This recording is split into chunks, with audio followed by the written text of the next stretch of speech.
మన ఫ్యామిలీ అందరికీ good morning అండోయ్. అందరూ కాఫీలు తాగారా, టీలు తాగారా, టిఫినీలు చేశారా? ఈరోజు ఆదివారం కదా, ఏమేమి కూరలు చేస్తున్నారు, ఏమేమి వంటలు చేస్తున్నారు? నేను పొద్దున్నే మటన్ చేశాను. ఏంటి ఇంత పొద్దున్నే ఏంటి అనుకుంటున్నారా? ఏం లేదండి, మనకి బాగా కావాల్సిన వాళ్ళు ఈరోజు మన ఇంటికి వస్తానన్నారు.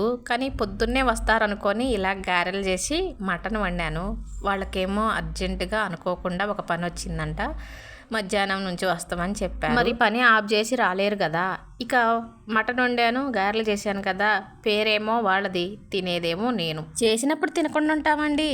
అబ్బే అస్సలు ఉండవు, కడుపు నిండా తినాల్సిందే. ఇంతకు ముందు కూడా ఒకసారి చెప్పాను, మామయ్య గారు ఎప్పుడు అనేవాళ్ళు కడుపు నిండా తినండి, తినదరిగేదాకా పని చేయండి అని అంటారు. నేను అదే ఫాలో అవుతానండి. తినగానే కూర్చుందామా, తినగానే పడుకుందామా అని ఆలోచించి అదే చేసామనుకోండి, అది ఆరోగ్యం కాదు, అనారోగ్యానికి దారితీస్తుందని నా ఆలోచన అండి.